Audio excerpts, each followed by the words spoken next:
Buenas tardes.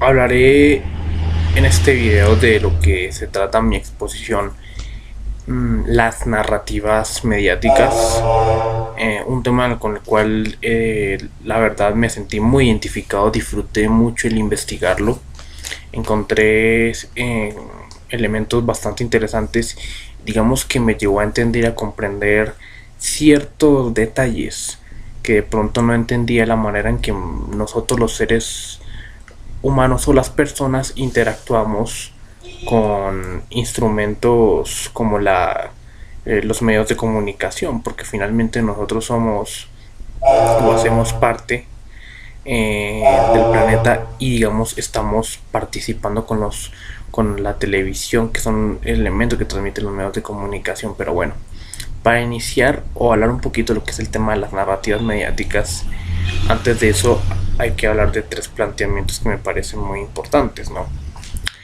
Primero que todo, la comunicación. La comunicación es un elemento, digamos, o es un modo, es una manera de producir sentido social.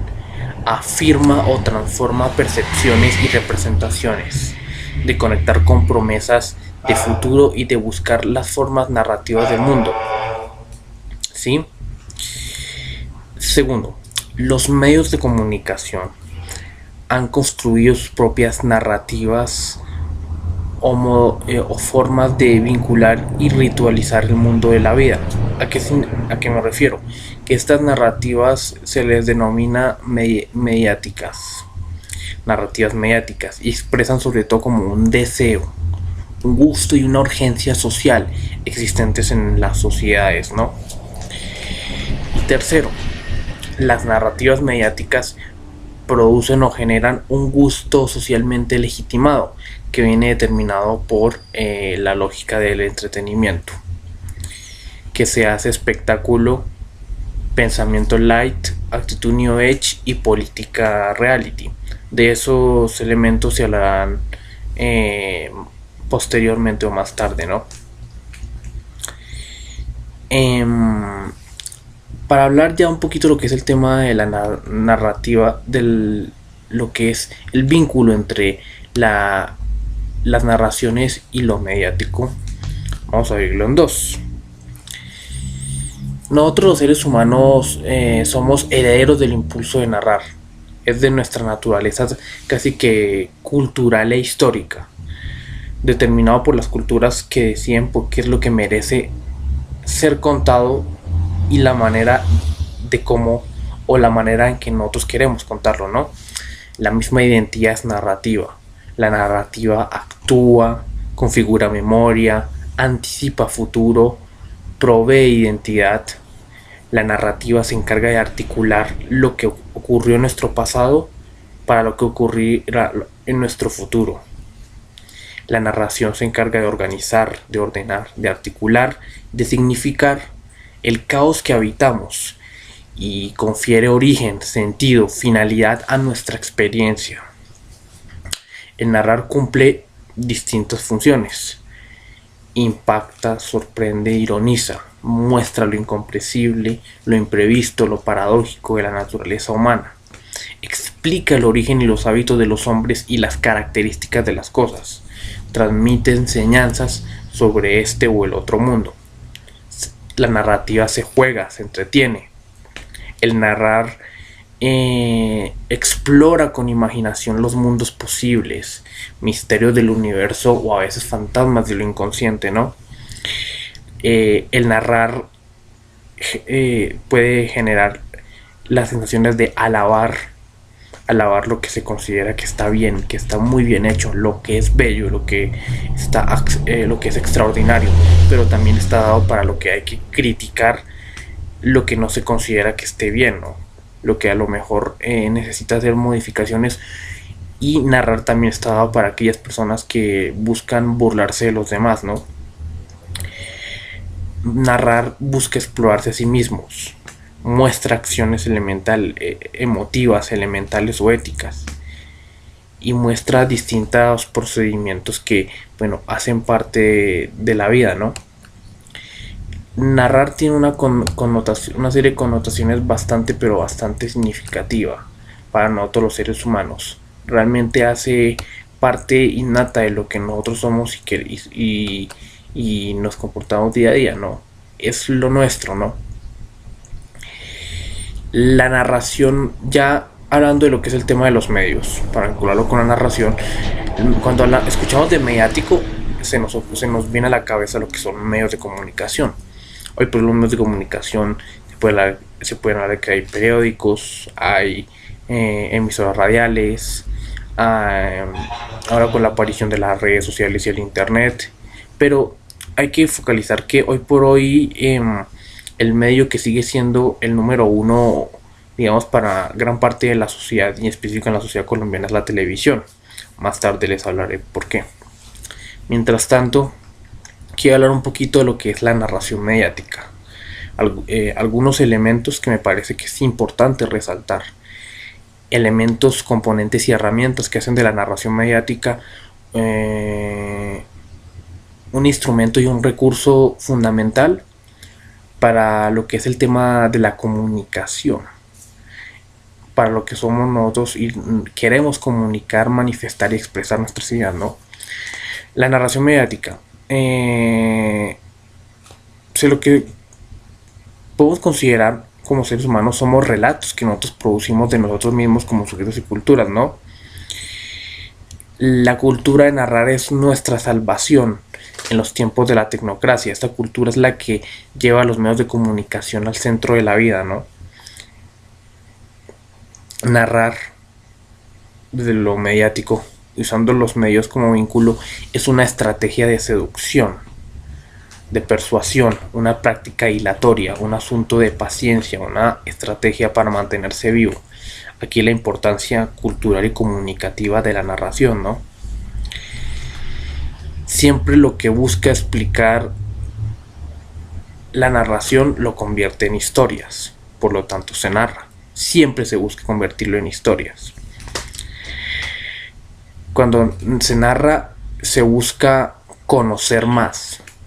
Y no solo conocer el ambiente o el entorno a lo que estamos investigando, sino también conocernos a nosotros mismos. Tal vez por eso es que nosotros nos educamos a través de historias, ¿no? Y de muchos relatos o muchas fábulas que nos cuentan nuestros profesores, instructores o nuestros padres.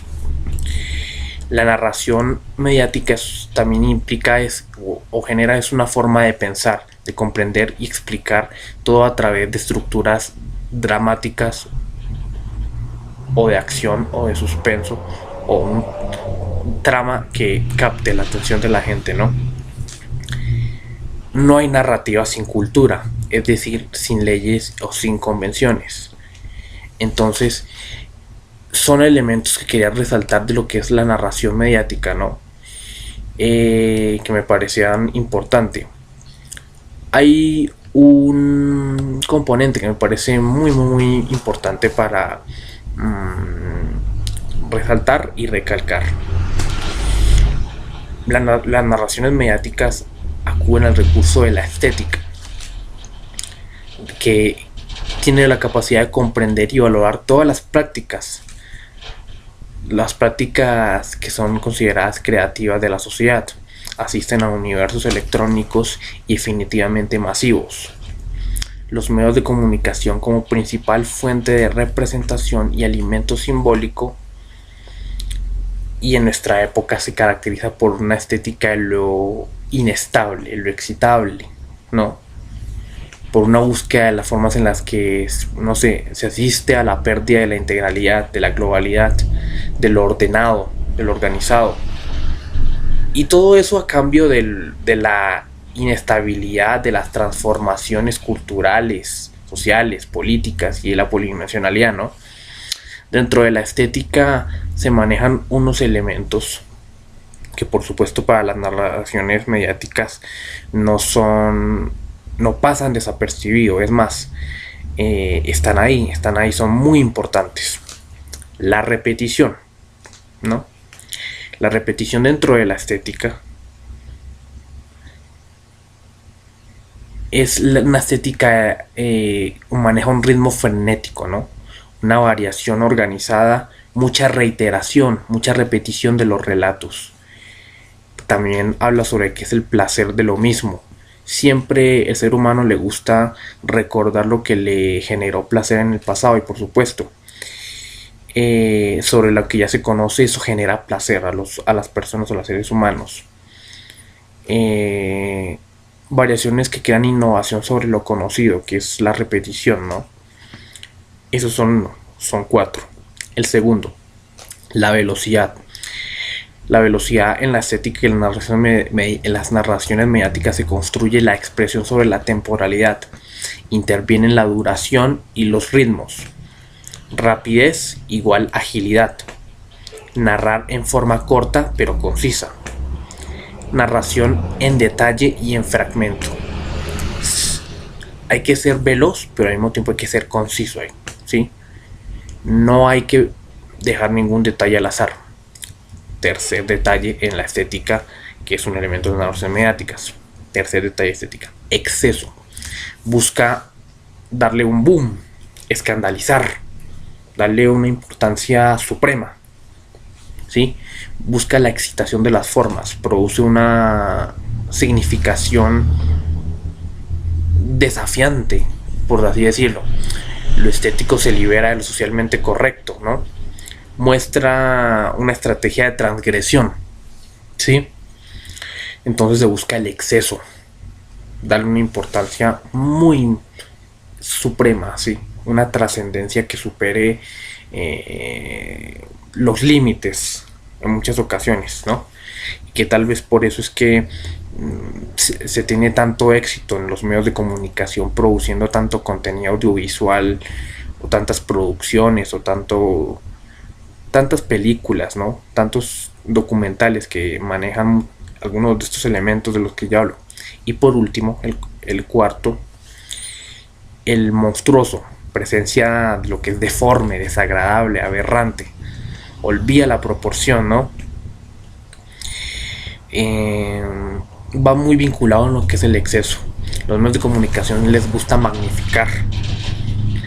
Y cuando ven que hay un suceso o un acontecimiento que tiene un sentido emocional tan fuerte, tan complicado y que puede generar muchísimas sensaciones y muchos sentimientos encontrados, pues claro, se aprovechan de eso. No importa si es algo desagradable, si es algo aberrante, si es algo muy triste, no. Ellos antes tratan de sacar el mayor jugo posible para que esto se convierta en un elemento de narración mediática y presentarlo al público, porque ellos consideran que esto es lo que vende. Y pues de hecho nosotros los ciudadanos ayudamos y aportamos un poco en ese proceso, ¿no? Hay que reconocerlo. Esos son los cuatro elementos de lo que es el tema de la estética. Ahora, quiero hablar del instrumento tal vez más importante que usa las narraciones mediáticas para transmitir toda esa información, ¿no? Porque ya hemos hablado de los elementos de pronto teóricos, que uno dice, ve, el exceso, lo monstruoso, las repeticiones, la velocidad, pero no hemos hablado de los recursos, ¿no? Bueno, el recurso más importante, que hoy, como dije al principio, es la televisión. Más allá de otro medio, la radio, los periódicos, las redes sociales, no. Hoy la televisión mantiene ese eje fundamental. Es el medio central de la comunicación, ya que alrededor de esta máquina semiótica se organizan otros medios. La política, la gobernabilidad o el saber social, ¿no? Y bueno, ¿cuál es el papel que cumple la televisión en la sociedad? La televisión provee a la sociedad de referentes más comunes, ¿no? Que tenemos como comunidad, aquellos que nos permiten imaginar o pensar, una unidad sentimental del sentido, ¿no? Y es un papel que pues para la sociedad, la televisión siempre ha cumplido en nuestras vidas. ¿En qué radica el poder de la televisión? Bueno, la televisión es la máquina narrativa con mayor capacidad de seducción, de persuasión, y entretiene, con que cuenta la sociedad para el uso del tiempo libre. Es una máquina que, digamos, siempre está a cualquier hora del día. Entonces, claro, muchas familias hacen de la televisión como su mayor fuente de entretenimiento para salirse un poquito de esa realidad que es la que viven todos los días, ¿no? Y pues con la televisión se informan y construyen un relato propio sobre lo que está ocurriendo en la realidad, pero buscan sobre todo entretenerse y salir un poquito de esa temática, ¿no? Como de ese estrés. ¿Cuál es el potencial de la televisión? Maneja un potencial en varios aspectos, ¿no? Lo político, lo social, lo cultural, lo religioso, lo creativo y lo industrial. Algunos de estos aspectos busca comunicarnos a nosotros los ciudadanos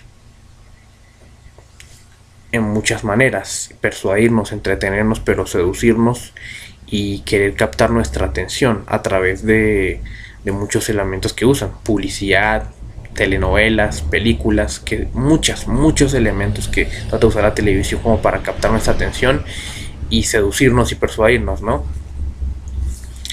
Ya depende básicamente de nosotros como televidentes que seamos responsables con lo que veamos y que si mucho de lo que nos muestran en la televisión realmente aporta en algo a nuestra vida, ¿no?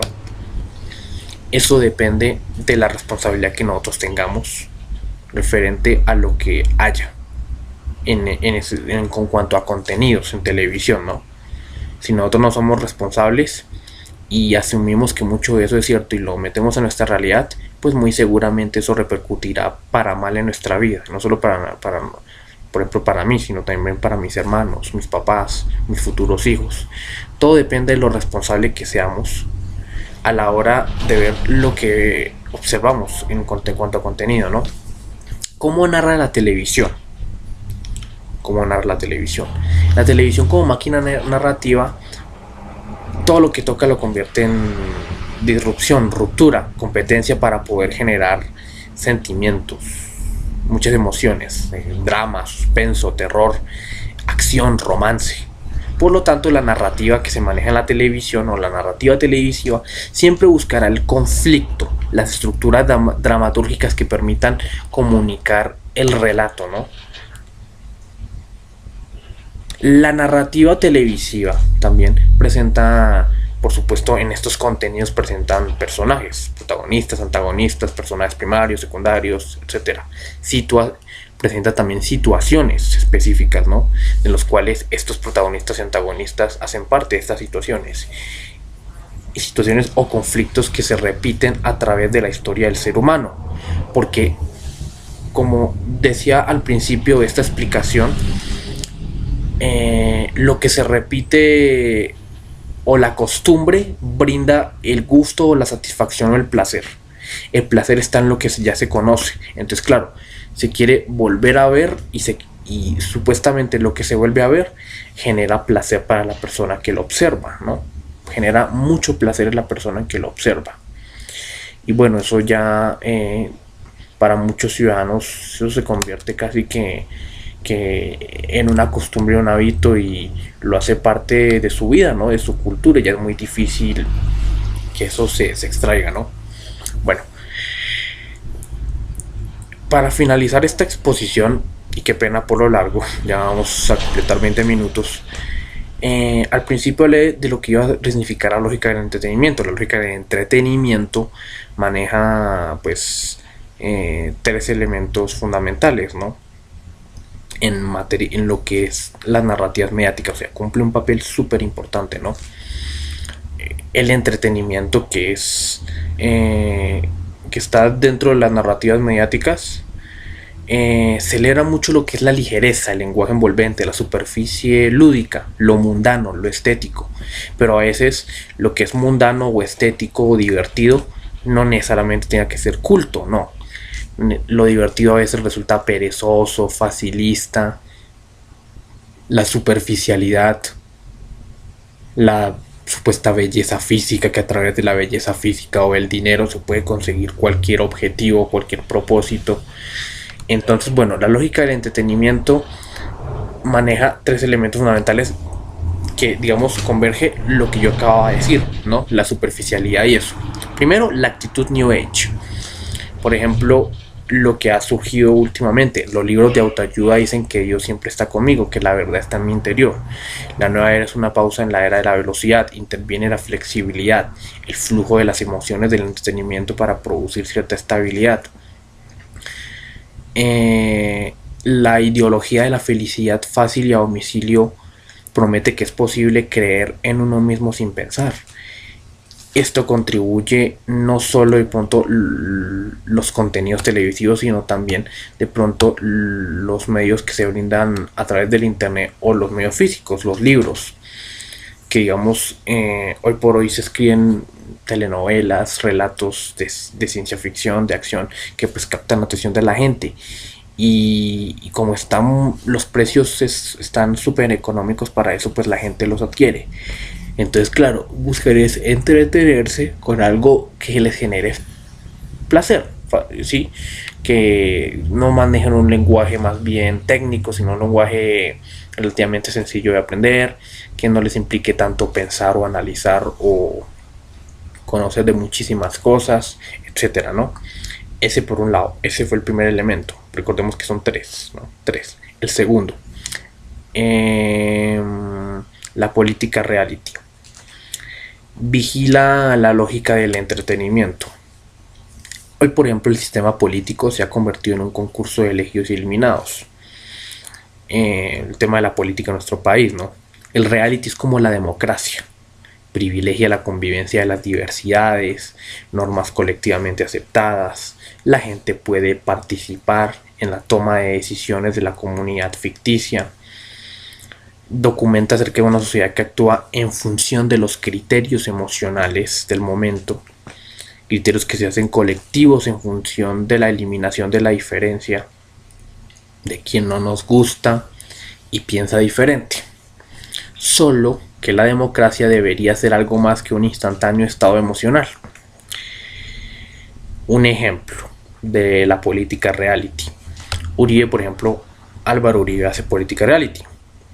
La última película se llama La guerra contra el terrorismo. Gana dinero con su información. A los seres humanos general, o sea, les llama mucho la atención todas estas películas y todos estos estas situaciones que se generan a partir de algo, ¿no? Y más si es que tienen elementos de mucha, a veces sentimientos, emociones, a veces que traición, que desamores, que participación, que políticas, que terror, etcétera, etcétera, ¿no? Vivir en un reality implica estar siempre entretenido, ser divertido, espectacular, para no ser expulsado de la vida. Y por supuesto estas situaciones tienen para el público, para gran parte del público les genera mucha diversión. Es divertido y genera mucho, pero mucho entretenimiento a las personas el ver todas estas situaciones, ¿no? No les es diferente lo que les ocurre. Les parece que es importante, ¿no? Tienen o manejan una simpatía con todas estas situaciones, y por eso es que les hace parte o les facilita en general muchas cosas, ¿no? El tercer y último elemento se llamará la filosofía light. ¿Qué es la filosofía light? Hay que evitar el argumento, la densidad para evitar los efectos y aplicar soluciones técnicas a los problemas. Lo técnico no existe casi, ¿no? Siempre la filosofía que se maneja acá es la velocidad. La velocidad, cero profundidad de tiempo. Y estética sin referencia, cero profundidad de memoria. No existe ni verdad ni mentiras. Aquí el no pensamiento ha adquirido estatus e importancia. Aquí no importa si la gente se piensa o no se piensa. Aquí lo oculto pasa al último plano. Ni siquiera ni a un segundo, ni a un tercero, ni a un cuarto plano, sino al último plano. La realidad en este aspecto de la filosofía light está construido por el cruce y la contaminación de múltiples imágenes, interpretaciones y reconstrucciones que compiten entre sí o que distribuyen los medios de comunicación sin ninguna coordinación, ¿no? En esta filosofía también significa mucho como hablábamos al inicio de lo que es la lógica del entretenimiento, significa mucho lo que es la superficialidad, el materialismo, lo que es cuidar excesivamente el cuerpo, que la belleza es muy importante, que para conseguir los objetivos, que el dinero hay que conseguirlo de la manera fácil, que es muy divertido, que no sé qué. ¿Cómo se ven muchos de estos elementos? Las telenovelas, muchas telenovelas que transmiten ese mensaje y que le hacen pensar a la gente que a través de la belleza y del dinero fácil se consiguen los propósitos. La publicidad. Mucho de esta cultura que es de nosotros viene de los americanos, una cultura muy capitalista, ¿no? Y todo esto se hace a lo que es el tema de la velocidad, ¿no? Lo que hablamos ahorita con los elementos de la estética, la velocidad y el exceso hacen parte inherente de incluso de lo que es la lógica del entretenimiento.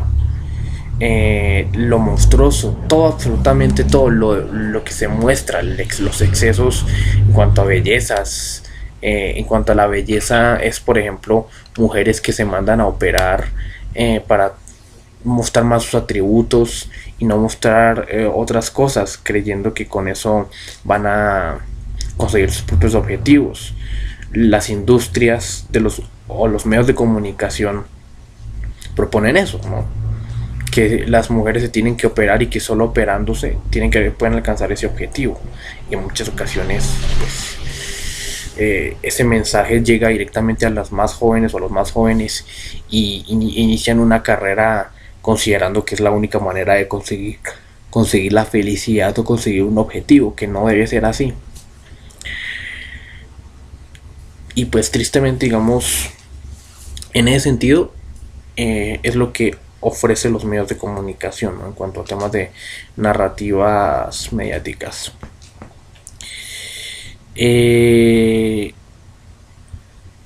Esta es mi exposición, profe. Discúlpeme por haberme alargado, pero digamos yo quería como que mostrar todos los aspectos, lo que yo consideraba muy importante, las herramientas, los instrumentos, las maneras en que las narrativas mediáticas han adquirido su importancia y su relevancia al interior de nuestra sociedad. No solo se viene presentando desde hace 20 o 30 años, últimamente ha adquirido un boom muchísimo más importante gracias a la aparición de las redes sociales, ¿no?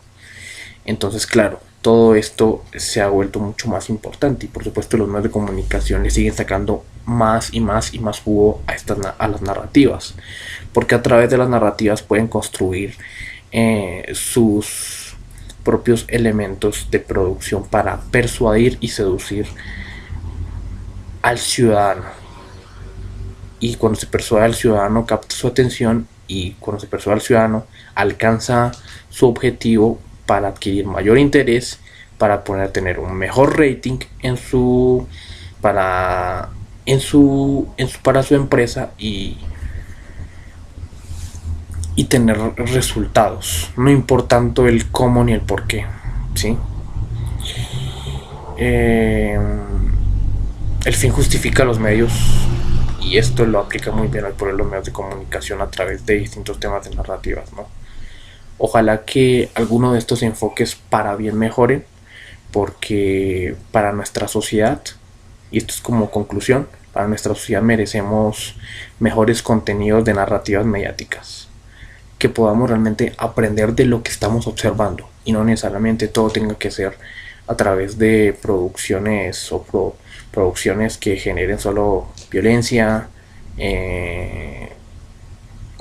prostitutas, narcotráfico, etcétera, etcétera. No, los medios de comunicación yo creo que podrían generar mejores producciones en favor del conocimiento y de la educación para generar un mejor país. Y ya que estamos en un proceso de paz, me parece que los medios de comunicación pueden contribuir mucho a través de las narrativas mediáticas, creando productos que precisamente nos eduquen hacia una sociedad mucho más civilizada y un enfoque mucho más ciudadano y pacífico.